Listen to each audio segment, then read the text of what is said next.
Hello everyone, welcome back. So, we were in automatic payment program and we have done the configurations. Today, we will run the app and we will see how the payment is made automatically of all the due and the overdue invoices. Fine. So, app is what? App is the part of account payable and it run to clear all due and overdue invoices. Fine. Now let's see how it happens. We will see it practically. So before that, just log in to your SP account and let's see whether there is any invoices which is overdue or due. Let's check the vendor line item FBL1N. You have created only one vendor which is 7001 ZE89 and just execute it. It says no item selected. That means ki there is no invoices which is still lying unattended. All the payment has been done till date. So what we will do, slash and SK02 and here at the payment transaction, we will select something ZE02. Let's see what is ZE02 OBB8. Correct? Is the terms of payment. And if I do ZE02, okay, here the payment duration is what? 2 days. That means कोई भी invoice आप जो post करोगे वो 2 दिन के बाद वो ड्यू होगा. It will be due in 2 days. ठीक है, तो फाइन, हम यही लेके चलते हैं. यहाँ पे अगर आप either you can create of your own, you can create any of your payment terms, like you can even select 0001, but because मुझे दिखाना है आप लोगों को कि ये कैसे ड्यू एंड ओवरड्यू इनवॉइसेस को सेलेक्ट करेगा एंड जो ड्यू नहीं है उसको ये सेलेक्ट नहीं करेगा, तो उसको दिखाने के लिए मैंने ये चलो I have changed my terms of payment, and now the invoice which will be due in 2 days will be selected by APP for running the payment program, and also those invoices which will be overdue or which are overdue. Fine. Now let's see how it works. I have changed the terms of payment. अब मैं क्या करती हूँ ना, कुछ invoices backdated plus current date पे post करते हैं. चलो ठीक है, what I will do first है ना, चलो पुरानी डेट को लेते हैं सो दैट कुछ ओवरड्यू इनवॉइसेस भी हमारे पास रहे तो समझ में आ जाएगा. Let's keep it as 1100 4004 1100 and just press enter. It says your due date is in the past, not an issue. Just select it, simulate it and just post it. Fine, clear है. Now ऐसे ही हम कुछ और invoices भी post कर देते हैं. Let's keep it at on 21st 2024.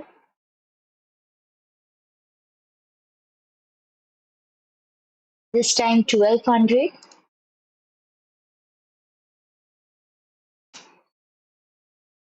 Simulate it and post it. वैसे ही एक दो और invoices ले लेते हैं. एक चलो आज की डेट पे ही ले लेते हैं, 23rd पे.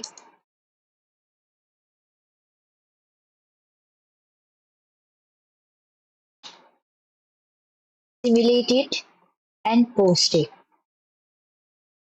ठीक है, और एक हम 22nd का ले लेते हैं,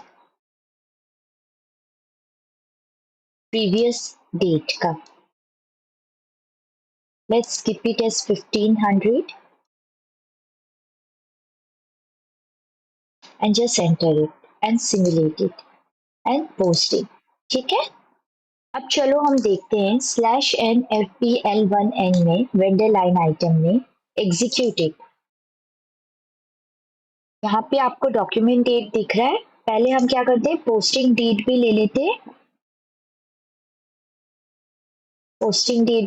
हैं, डॉक्यूमेंट डेट से ऊपर, और एक नेट ड्यू डेट भी ले आते हैं सो देट हमारे लिए इजी हो जाएगा समझने को। ठीक है, तो देखो, या तो आप है ना नेट ड्यू डेट से आपको समझ में आ जाएगा कि ये ड्यू कब हो रहा था। अगर 15th की कोई इनवॉइस है और टर्म्स ऑफ पेमेंट 2 days है, दैट मीन्स कि ड्यू कब होना है, 15, 16 एंड 17, तो 17 को वो ड्यू हो रहा था। वैसे ही 21st था तो 22nd एंड 23rd को ड्यू होना है, करेक्ट, उस दिन वो ड्यू हुआ है। 23rd वाले जो भी इनवॉइस है वो 25th को ड्यू है, एंड 22nd को जो भी इनवॉइस होंगे वो 24th को ड्यू होंगे। डेफिनेटली ये डेट हमारा क्या है, because today is 23rd of October and this invoice supposed to be due on which date, 17th of October. It was due and we have to make the payment. We supposed to, or we should have made the payment on 17th. But वो अभी तक हमने pay नहीं किया, that is the reason it is an open item, right. तो अब अगर 17 से नेक्स्ट 18 भी हो जाए ना, तो वो इनवॉइस हमारा क्या कहलाएगा, overdue. Even if you come here and check, it says overdue. अब क्या है, 23rd है, आज के दिन ये ड्यू हुआ है, तो it is what, can you see here, it is due. Now this is what, 25th and 24, correct, and ये बोथ डेट क्या है, फ्यूचर डेट है, मतलब अभी भी हमारे पास 1 या 2 दिन का टाइम है इनको पे करने के लिए। तो इसलिए ये दो इनवॉइसेस हमारे क्या है, नॉट ड्यू है। ठीक है, now let's see, as I told you that APP run those invoices which are due and overdue. तो उस हिसाब से एक तो ये 1100 को सेलेक्ट करना चाहिए और एक 1200 को। ठीक है, तो चलो first what we will do, we will run the APP. We have done the configurations through FBZP।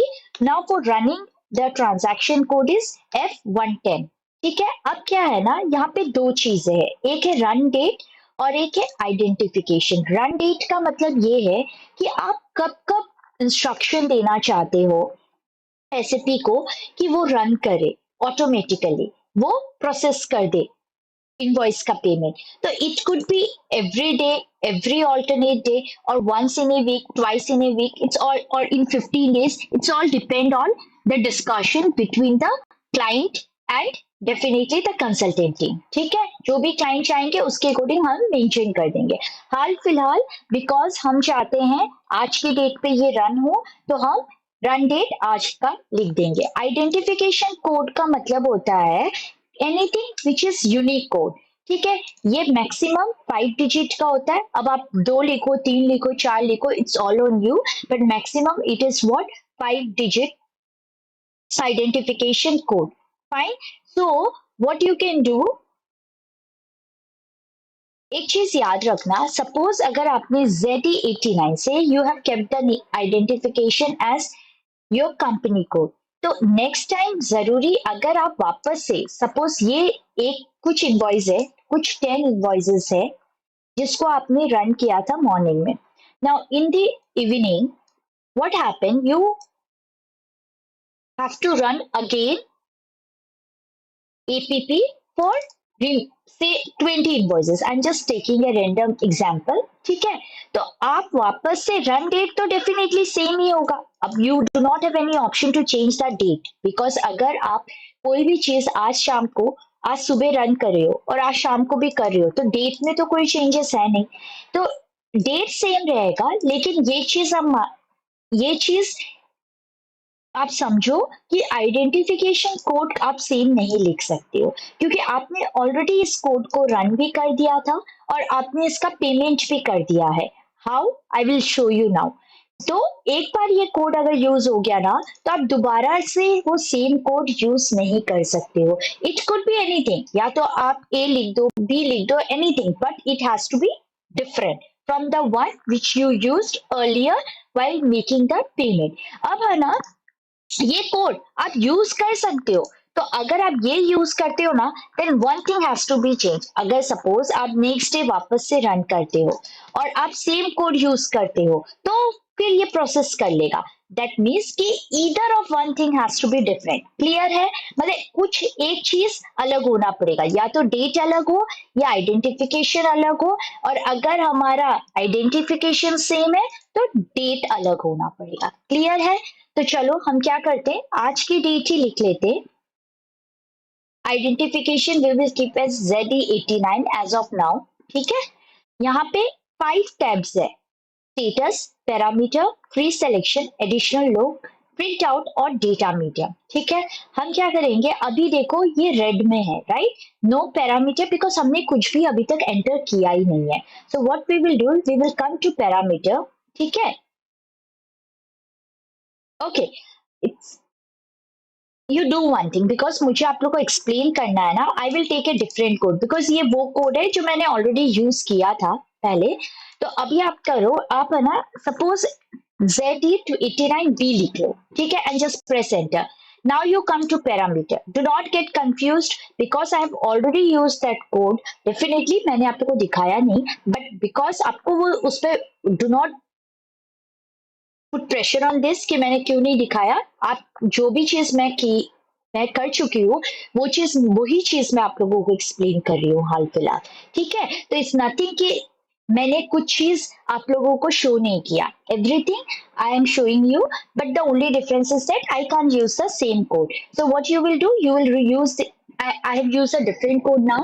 And what is this? Posting date and document entered up to. Now what is this? Document entered up to practically मैं आप लोगों को show भी करूंगी, लेकिन अभी theoretically आप समझने की कोशिश करो कि से फॉर एग्जांपल मेरे जो इनवॉइसेस है वो 4 है, 17 और 23 है। ठीक है? अगर से फॉर एग्जांपल, हाँ, और एक 25th और 24th है, तो डॉक्यूमेंट एंटर्ड अप टू में क्या होता है ना, आप जो डेट दे रहे हो ना, वो डेट तक के ही डॉक्यूमेंट्स वो ट्रिगर करेगा। दैट मीन्स अगर आपने ये तो ड्यू हुआ ही नहीं है फिलहाल तो, लेकिन अगर सपोज फॉर एग्जाम्पल मैं आप लोगों को यहाँ पे एक्सप्लेन करती हूँ। अगर सपोज फॉर एग्जाम्पल कुछ ऐसे होते, ठीक है, 18/10/2024, या फिर अगर 23/10/2024। ठीक है? सपोज एक और एक्स्ट्रा इनवॉइस होता है 18 डेट का। तो अगर मैं यहाँ पे से for example while running the APP मैं यहाँ पे 18 लिख देती ना, 18/10/2024, तो उस सिचुएशन में से एक और इनवॉइस है हमारे। Let's not gate confused. मैं क्या करती हूँ ना, एक एक और इनवॉइस सपोज अगर मैं पोस्ट करती हूँ 18th, dated 18th,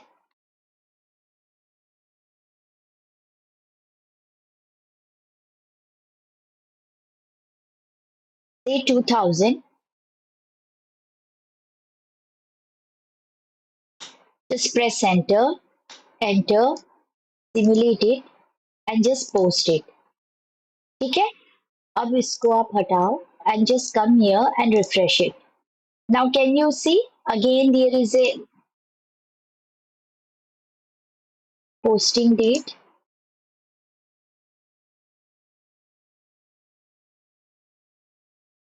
and net due date. Yes, save it. ठीक है? सेव कर लिया मैंने। /ZE89 already exist. Fine. ठीक है? अब आप ये देखो, ये भी 18 का भी डेफिनेटली जो है वो हमारा क्या हो जाएगा, ओवर ड्यू हो जाएगा, बिकॉज 28 को ड्यू हो जाएगा तो ओवर ड्यू है। अगर सपोज फॉर एग्जाम्पल मैं यहाँ पे 18 लिखती ना, तो ये कौन से डॉक्यूमेंट सेलेक्ट करता ड्यू और ओवर ड्यू में, सिर्फ ये करता और एक क्या करता, ये करता। ठीक है? मतलब documents entered up to 80, that means कि ये वही डॉक्यूमेंट्स लेगा जो हमारा 18 तक ड्यू है। Whether it will trigger document date, net due date, I think it will trigger. चलो एक काम करते, एक बार एक करके देखते, इजी हो जाएगा समझने के लिए। ठीक है, डॉक्यूमेंट्स एंटर्ड अप टू का भी आपको एक क्लैरिटी आ जाएगा व्हाट डज इट मीन। ठीक है, या एक काम करते हैं, डॉक्यूमेंट, ठीक है, चलो डॉक्यूमेंट्स एंटर्ड अप टू किया मैंने, हाँ, नहीं, फिर next payment date is, I have to even write it here also as well, और एल्स तो ठीक है। डॉक्यूमेंट्स एंटर्ड अप टू का ये मतलब है, आप यही समझ लो, यहीं से समझ लो कि जितने भी डॉक्यूमेंट्स मैंने 18 तक पोस्ट किए हैं, that means this and this, तो वो ही बस डॉक्यूमेंट्स क्या करेगा, ये रन करेगा, दैट इज 1100 एंड 2000। ठीक है, मैं एक आप लोगों को दिखा भी दूंगी, बट कि अभी हम है ना, क्योंकि फ्लो के साथ चल रहे हैं, तो बेटर है कि इतना कॉम्प्लिकेट नहीं करे, है ना। मैं एक डेफिनेटली आप लोग को शो कर दूंगी, बस आप इतना समझ लो, डॉक्यूमेंट एंटर्ड अप टू का मतलब ये होता है कि आपने एक पर्टिकुलर डेट मेंशन कर दिया, और उस डेट तक के जितने भी डॉक्यूमेंट्स पोस्ट होंगे, हम वो ही डॉक्यूमेंट्स, मतलब एसएपी को इंस्ट्रक्शन दे रहे हैं कि आप सिर्फ वही डॉक्यूमेंट्स ट्रिगर करो। तो ऐसी सिचुएशन में ना, जो ये ड्यू है ना, ये सेकंड वाले इनवॉइस, लेकिन हमने एंटर कब किया था, 21st को किया था, करेक्ट, लेकिन स्टिल ये ड्यू होने के बावजूद भी ये इस इनवॉइस को ट्रिगर नहीं करेगा, बिकॉज हमने यहाँ पे मेंशन किया है as document entered up to 18/10/2024। Clear है। हाल फिलहाल हम सेम ही लिखते हैं जो पोस्टिंग डेट है। ठीक है, posting date है। Now come to company code ZE89। Payment method, one is transfer, या तो बैंक ट्रांसफर या चेक पेमेंट। हम चेक पेमेंट भी समझेंगे लेटर क्लासेस में, हाल फिलहाल हम ट्रांसफर कर रहे हैं। ठीक है, bank transfer. Next payment date, it's let's keep any alternate days, या आप अभी नेक्स्ट डे भी, इमीडिएट नेक्स्ट डे भी रख सकते हो, इट्स ऑल ऑन यू। ठीक है, वेंडर, अगर आपके बहुत सारे वेंडर है, तब आप क्या करोगे, Z0 से ZZZZZZ कर लिख दोगे। ठीक है, then it will select all the vendor and it will calculate the invoices based on all the vendors. ठीक है, जिसके भी amount due and overdue है। अगर सपोज कुछ स्पेसिफिक ही है, जैसे 7001 है, प्लस है ना बहुत सारे स्पेसिफिक वेंडर्स है, से फॉर एग्जाम्पल कुछ इतने वेंडर्स है, इसको कम कर लेते हैं, चलो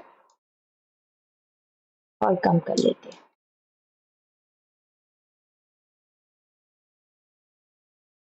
या कभी कभी क्या होता है ना, कि आपको कुछ वेंडर्स को ही सेलेक्ट करना है, कुछ वेंडर्स होते हैं क्राइटेरिया में जिनका पेमेंट प्रोसेस करना है। तो जब आपके सपोज ऐसे कुछ है रेंडमली, कुछ कोई vendors, can you see that numbers are not in the sequence way, है ना, this all are like random vendors. तो आप क्या करोगे, you will just come here, you will copy it, and then you will come to here and just select this. I have to again log in.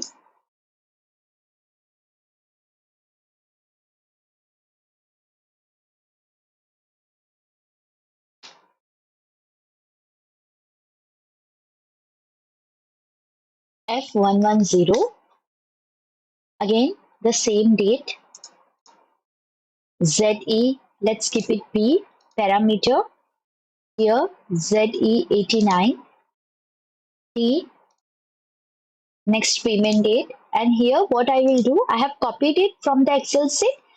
अब आप क्या करोगे ना, from here can you see it here, upload from clipboard, आप उस पर select करो, and now you can see जितने भी वेंडर्स जो मैंने वहां पे कॉपी किए थे सब आ गए, है ना, और रेंडमली है।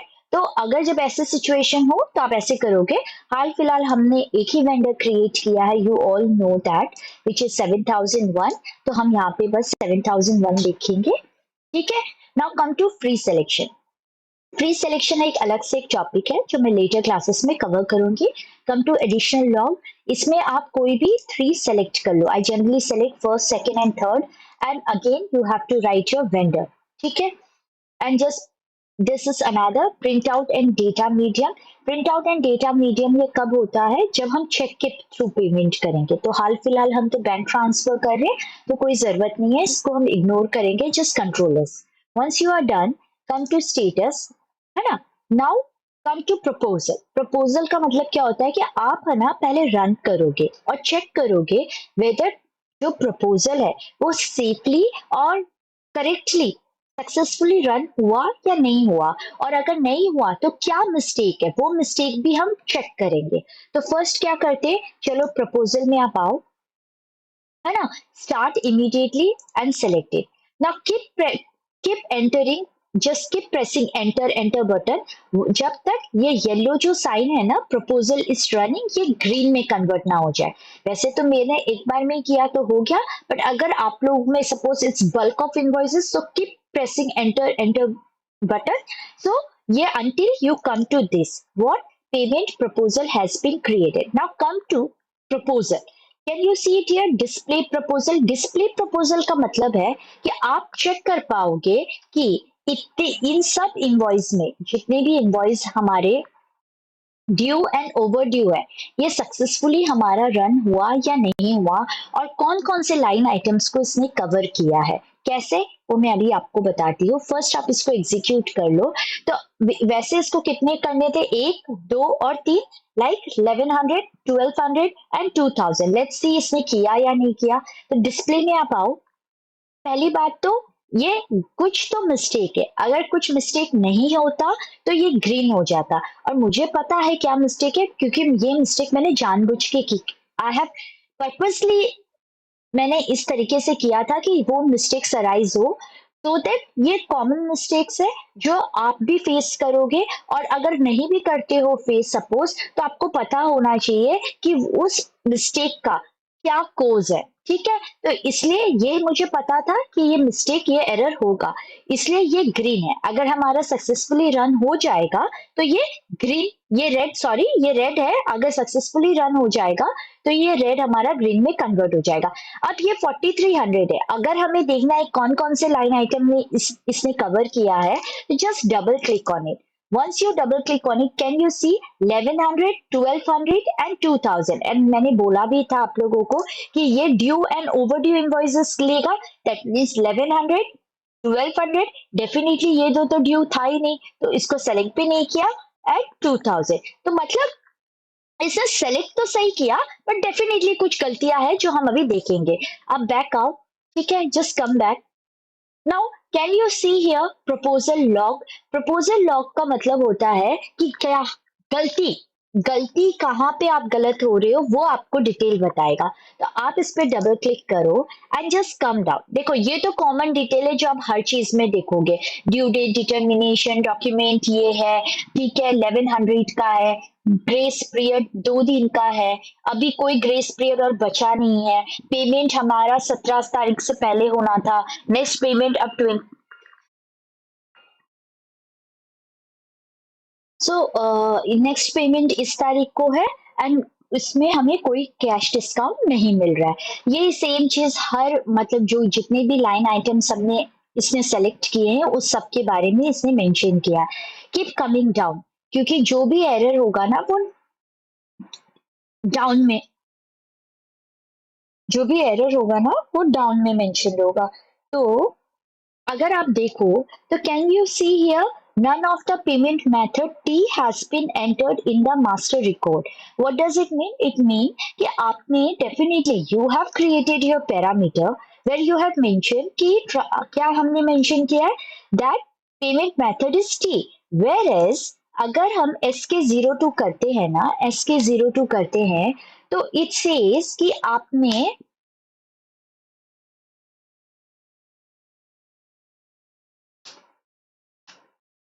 can you see here payment method? There is no payment method I have assigned here.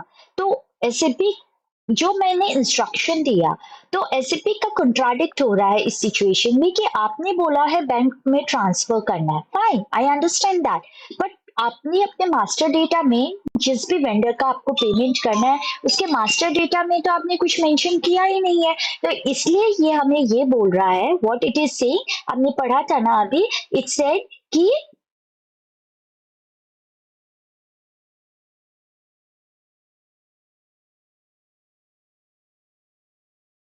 कि ये none of the payment method T has been entered। तो अब हम क्या करेंगे, यहाँ पे T करो, आप मेंशन कर दो T and just save it. ठीक है, अब क्या हुआ, हमने ये प्रपोजल रन तो कर दिया था, तो अब ये डिफॉल्ट हो गया। क्यों? क्योंकि इसमें कुछ गलती हुई थी, तो अब हम इसको तो रन नहीं कर सकते, तो आप एडिट करके प्रपोजल में आके इसको डिलीट कर दो। अब हम क्या करेंगे, वापस से प्रपोजल रन करेंगे।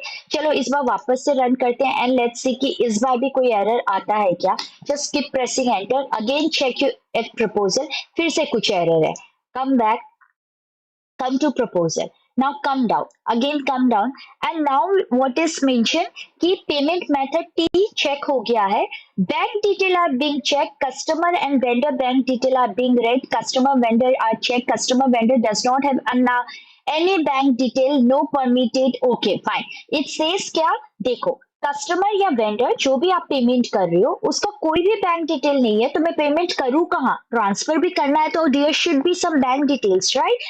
ओके फाइन, लेकिन आप एक चीज याद रखो, जब तक मैंने मैनुअल पेमेंट जब तक मैं कर रही थी, दैट इज थ्रू F-53, ठीक है, तब तभी भी बैंक डिटेल नहीं था। यू ऑल नो, अगर मैं SK02 करती हूँ, आप देखना यहाँ पे कोई बैंक डिटेल है क्या, यहाँ पे कोई बैंक डिटेल नहीं है वेंडर का, स्टिल वो पेमेंट सक्सेसफुली ले रहा था।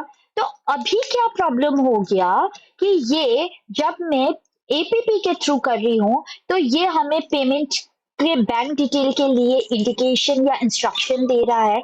अभी ये क्यों पेमेंट नहीं ले रहा है, तो चलो ये देखते हैं। ये इसलिए नहीं ले रहा है क्योंकि क्या हुआ था ना, जब हम just open one more window, आप अगर FBZP में आओ ना, तो आपको याद होगा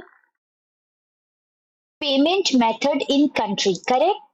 Come to payment method in country and R was what? T, India T, and can you see here? Can you see here? Bank detail में चेक मार्क है, ये रिक्वायर्ड मास्टर रिकॉर्ड स्पेसिफिकेशन, ठीक है। तो अगर हमने इसमें चेक मार्क दिया है, दैट मीन्स कि हमें बैंक डिटेल कहाँ पे देना होगा, वेंडर मास्टर डेटा में देना होगा। और अगर ये अनचेक होता ना, तब ये हमें कोई भी इंस्ट्रक्शन नहीं देता, तब ये कोई एरर शो नहीं करता।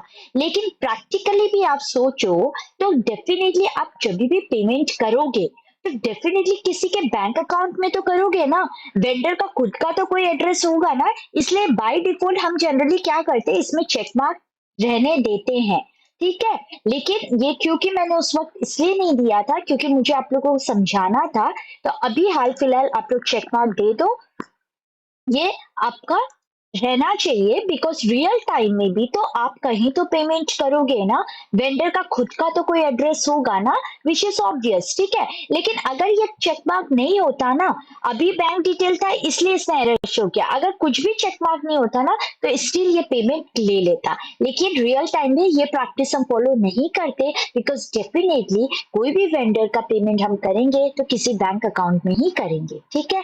तो अभी हम क्या करते, एक तो क्या है, vendor no permitted, customer vendor does not allowed any bank detail, तो कोई भी हमारा बैंक डिटेल नहीं है। और एक इसमें एरर आएगा जो कि मैं आप लोगों को बाद में बताती हूँ, क्योंकि इसमें क्या हुआ ना, अभी ये इतने देरी से क्या था, इतने देरी से सिर्फ ये चेक मार्क था, इसलिए इसने सिर्फ बैंक डिटेल का बताया है ना। लेकिन ये एक और एरर आपको बताएगा जो कि है, अगर ये चेक मार्क होता ना तो ये भी बताता हमें कि वेंडर और कस्टमर का कोई भी PO बॉक्स या PO पोस्टल कोड भी एंटर्ड नहीं है। ये चलो मैं दिखाती हूँ कब बताएगा। अभी चलो मैं चेक मार्क कर देती हूँ आप लोगों के सामने, है ना, and I will save it now. अभी क्या करते हैं, इसको तो ये डिफॉल्ट हो गया, ठीक है। पेमेंट आप एडिट में आओ and again just delete this proposal, ठीक है, डिलीट हो गया। अब हम क्या करते हैं, पहले सिर्फ बैंक डिटेल ही डाल देते हैं, ठीक है। कंट्री इंडिया, बैंक की HDFC 2 ले लो, आप कुछ भी ले लो, you can create your own also, ठीक है। मैंने HDFC 1 मैंने ऑलरेडी समझा दिया बैंक की क्या होता है, इट्स मास्टर डेटा जिसमें परमानेंट सेटअप होता है, ठीक है। बैंक अकाउंट क्या होगा, bank account will be just write down any account number 1 2 3 4 7 8 9 0, ठीक है। अकाउंट होल्डर डेफिनेटली जो हमारा वेंडर है वो ही हमारा अकाउंट होल्डर होगा। Just press enter. Once you press enter come to bank data, है ना। ये ऑलरेडी देखो इस बैंक की से ऑलरेडी ऑलरेडी प्रीफिल्ड है, तो ठीक है हम रहने देते, कोई प्रॉब्लम नहीं है। स्विफ्ट में आप कुछ भी डाल दो, HDFC 23। मैं ऐसे ही रेंडमली डाल रही हूँ आप लोग को समझाने के लिए। हो गया, बैंक डिटेल हो गया। Now just control S. अब देखते हैं, अब वापस से रन करते और इस बार भी डेफिनेटली एरर आना चाहिए। क्या चीज का एरर आना चाहिए? इस बार आना चाहिए कस्टमर और वेंडर जो भी है इसका पीओ बॉक्स डिटेल मेंशन नहीं है। तो चलो देखते हैं ये वापस से हमें एरर देता है या नहीं। ठीक है, अगेन प्रेस नॉट सी। अगर ये मैं एक एक चीज इसलिए बार बार दिखा रही हूँ तो सो दैट आप लोगों को क्लैरिटी हो जाए कि क्या रूट कोज हो सकता है ऐसे एरर का। और जब ऐसे कुछ एरर हो तो आपको कहाँ जाके सही करना है। मैं चाहती तो मैं bank detail already master data में फिल कर चुकी होती, मैंने एड्रेस भी फिल कर दिया होता, तब ये सब एरर राइज ही नहीं होता, सक्सेसफुली पेमेंट रन हो जाता। लेकिन क्योंकि डेफिनेटली मुझे उसको टुकड़ों में दिखाना था सो दैट एक क्लैरिटी आए आप लोगों को कि क्या फंक्शन होता है, क्या क्या एरर आ सकते हैं कॉमन, इसलिए मैंने उस वक्त फिल नहीं किया। Now just keep pressing enter, come again to proposal. Definitely एक एरर होगा, I have told you and this time the error will be, I don't know about other error, but ये तो पक्का डेफिनेटली होगा कि address और PO box missing है। Now see here, can you see street or PO box entry is missing? Why? क्योंकि मैंने एक में चेक मार्क किया था और वो चेक मार्क के हिसाब से मैंने अभी तक PO और एड्रेस कुछ भी मेंशन नहीं किया। तो what I will do, I will come again to SK02 and इस वक्त मैंने एड्रेस में जाके इसमें कुछ प्री फिल कर देती हूँ। तो स्ट्रीट नंबर आप ऐसे कर लो, कोई भी स्ट्रीट नंबर दे दो। स्ट्रीट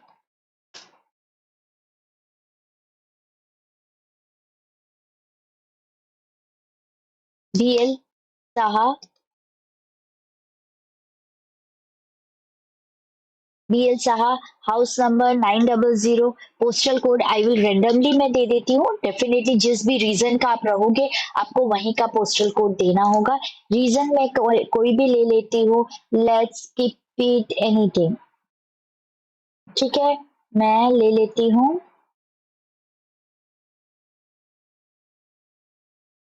महाराष्ट्र। ठीक है, महाराष्ट्र ले लिया मैंने। सिटी आप ले लो कुछ भी, sorry, country will be India, city will be Mumbai. ठीक है, पोस्टल कोड यहाँ पे रियल टाइम में डेफिनेटली जो भी मुंबई के पोस्टल कोड होंगे जिस एरिया के जहाँ पे वो रह रहा है, स्ट्रीट से अंधेरी कर देती हूँ मैं। ठीक है, तो वहीं के आपको पोस्टल कोड मेंशन करने होंगे, बट अभी हाल फिलहाल मुझे बस दिखाना है। तो मैं 1 2 3 4 5 6 and just press and control से। अब हम देखते हैं again what this is faulty. Again come back, come to edit proposal and now delete the proposal and yes. ठीक है, अब हम अगेन रन करते हैं proposal, just and just keep pressing enter. Now come to proposal and can you see here? Can you see? अब क्या हुआ, red हमारा ग्रीन में कन्वर्ट हो गया। दैट मीन्स कोई भी अब एरर नहीं है। और जब यहाँ तक आप पहुंच जाओ ना कि कोई भी एरर नहीं है तो फाइनली नेक्स्ट चीज क्या रहता है, पेमेंट रन करना होता है। तो just do the payment run, just run and just press enter. ठीक है, can you see 1 generated 1 completed. अब आप देखो, अब वापस से आप आओ और इसको रिफ्रेश करोगे ना, all the overdue and due invoices will be removed now. Why? Because I have made the payment of 3 invoices at in one go. Right मैंने एक ही बार में तीनों को क्लियर कर दिया। मैनुअली करते तो F-53 में जाके अलग अलग करना होता। एपीपी में ये एडवांटेज होता है कि आप एक साथ जितने भी इन्वॉइसेस ड्यू ओवर ड्यू है आप एक साथ उसको क्लियर कर देते हो। तो लिस्ट में आओ, just refresh it and can you see only these two are remaining? Clear? Perfect. Now one more thing, मैं आप लोगों को है ना डॉक्यूमेंट्स